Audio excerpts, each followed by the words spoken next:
नमस्कार और स्वागत है मेरे YouTube channel legal information law insights में। मैं हूं एडवोकेट मुकुंद महाजन। आज हम एक महत्वपूर्ण लेकिन अक्सर गलत समझा जाने वाला विषय समझेंगे।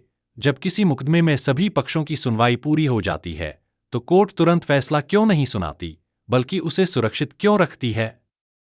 क्या यह सिर्फ देरी का बहाना है या इसके पीछे कोई कानूनी और न्यायिक आवश्यकता है? आइए इसे विस्तार से समझते हैं। भाग 1, फैसला सुरक्षित का अर्थ। जब किसी मामले में सभी पक्षों की दलीलें सुन ली जाती हैं तो कोर्ट तुरंत निर्णय नहीं देती। इसके बजाय वह कहती है, फैसला सुरक्षित।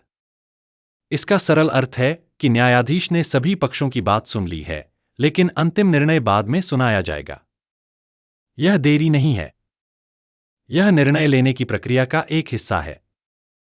फैसला सुरक्षित न्यायाधीश को तर्कों, सबूतों, पुराने निर्णयों और कानूनों की गहराई से समीक्षा करनी होती है।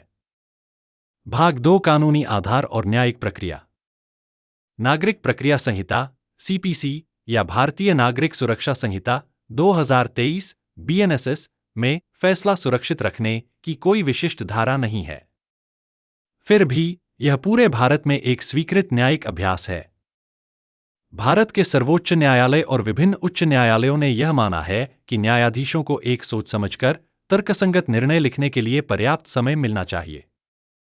अनिल राय बनाम बिहार राज्य AIR 2001 SC 3173 मामले में सुप्रीम कोर्ट ने कहा कि सुरक्षित निर्णय में अनावश्यक देरी नहीं होनी चाहिए। कोर्ट ने यह भी निर्देश दिया कि फैसले 2 से 3 महीनों के भीतर सुनाए जाने चाहिए। यह मामला न्याय में शीघ्रता की आवश्यकता और सोच समझकर निर्णय लेने की महत्ता को रेखांकित करता है। भाग 3, कोर्ट फैसला सुरक्षित क्यों रखती है? मुख्य कारण। 1, मामले की जटिलता। कई मामलों में कानूनी प्रश्न, तथ्य या संवैधानिक मुद्दे जटिल होते हैं। न्यायाधीशों को संबंधित कानूनों और निर्णयों का गहन अध्ययन करना पड़ता है।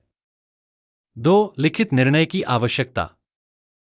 हर निर्णय को कानून के आधार पर उचित कारणों से समर्थन प्राप्त होना चाहिए। न्यायाधीश जल्दबाजी में निर्णय नहीं दे सकते। उन्हें तथ्यों, तर्कों और निष्कर्षों के साथ विस्तृत आदेश लिखना होता है। 3, कई पक्षों की भागीदारी। नागरिक मामलों या जनहित याचिकाओं में कई पक्ष हो सकते हैं और दस्तावेजों की मात्रा भी अधिक होती है। सभी दलीलों और दस्तावेजों की समीक्षा में समय लगता है। 4, न्याय की निष्पक्षता। सुरक्षित निर्णय सुनिश्चित करता है कि न्यायाधीश जल्दबाजी या पक्षपात न करें और हर कानूनी व तथ्यात्मक बिंदु को समुचित ध्यान दें। 5, बहुन्यायाधीश पीठों में परामर्श। डिवीजन बेंच या संविधान पीठों में न्यायाधीश आपसी विचार विमर्श के बाद साझा या बहुमत का निर्णय देते हैं। भाग 4, फैसला सुरक्षित होने के बाद क्या होता है? कोर्ट पक्षकारों को सूचित करती है कि निर्णय बाद में सुनाया जाएगा।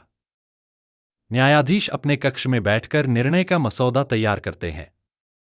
निर्णय के दिन कोर्ट खुले में निर्णय का सारांश पढ़कर सुनाती है और सभी पक्षों को उसकी प्रति उपलब्ध कराती है। नोट: सुरक्षित अवधि में कोई नई दलील स्वीकार नहीं की जाती जब तक कोर्ट खुद मामला न खोले। भाग 5, सुरक्षित निर्णयों पर प्रमुख निर्णय। 1, अनिल राय बनाम बिहार राज्य 2001। लंबी देरी न्याय को कमजोर करती है। यदि निर्णय बहुत समय से लंबित हो तो पक्षकार शीघ्र निर्णय की अर्जी दे सकते हैं। 2, बालाजी बालीराम मुपड़े बनाम महाराष्ट्र राज्य 2020 SC। न्याय में देरी न्याय से इनकार के समान है कि पुनः पुष्टि की गई। लेकिन निर्णय जल्दबाजी में नहीं दिया जाना चाहिए, उसे अच्छी तरह से विचार करना आवश्यक है। निष्कर्ष: कोर्ट फैसला सुरक्षित इसलिए रखती है ताकि न्याय उचित, कानूनी रूप से मजबूत और सभी पक्षों के लिए निष्पक्ष हो। यह न्यायिक जिम्मेदारी और गंभीरता को दर्शाता है। एक वादी या वकील के रूप में इस प्रक्रिया को समझने से आप धैर्य और विश्वास बनाए रख सकते हैं। इस वीडियो को देखने के लिए धन्यवाद। अगर आपको यह जानकारी उपयोगी लगी हो तो कृपया लाइक करें, सब्सक्राइब करें और अपनी राय कमेंट में जरूर बताएं। और हां, बेल आइकन दबाना न भूलें ताकि आपको और कानूनी जानकारी मिलती रहे। मैं जल्द मिलूंगा एक नए वीडियो के साथ। जय हिंद, जय भारत।